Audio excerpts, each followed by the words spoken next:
علیکم ورحمۃ اللہ وبرکاتہ ملګرو د نوې ویډیو سره تاسو خلکلې وای ملګرو امید لرم چې تاسو ټول بار او جوړ خوشاله وي او د ژوند په بدلو کې ووي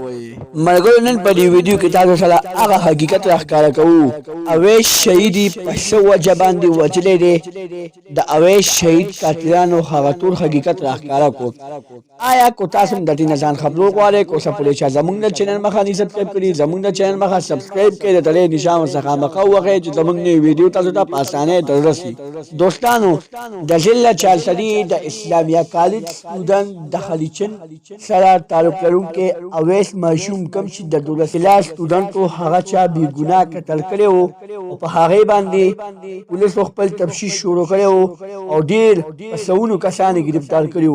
او بیا پولیس هغه حد ته ورسېدل چې هغوی خپل قاتلان گرفتار کړل او دا قاتلان یې څنګه گرفتار کړل پولیسو په یو بیان کې ویلي دي چې موږ د یو قاتل نه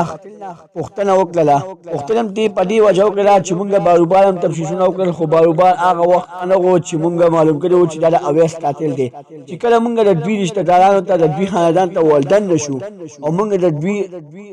رشته دارانو او خاندان ویله د پوښتنه شروع کړل د دوی په خاندان کې یو کس ګیر شو د کوم نوم چې زین العابدین دی هغه په یو انټرویو کې ویلي چې د شپې په ټیم کې ما اویس لیدلی و چې چا په موټرسایکل باندې بوتلی و او ما ته دغه موټرسایکل د مارکې هم پته ده نو موږ بیا نور ته پوښتنه شروع کړل چې تا د شپې په ټیم کې هغه موټرسایکل مالکه پیدا کړله او هغه موټرسایکل مالکه دې مونږ ته وښودله په کومه باندې چې اویس تللی و نو موږ په دې باندې ډېر سوچ وکړو او موږ په خپل تفتیش شروع کړو چې کله موږ تفتیش شروع کړو نو موږ هغه حد ته ورسېدو چې قاتلان د دوی په رشته دارانو کې شته دي نو موږ اول چې د چا سوال کړی دا موږ په خپل جال کې راګیر کو په خپل جال کې داسې ګیل شو چې په خپله پکې ګیل شو ځکه چې موږ به سوالونه کول د به سوالونه کې یو غل او بل غل ایستو او اخره کې خپل جال کې په منځ کې ګیل شو نو دوستانو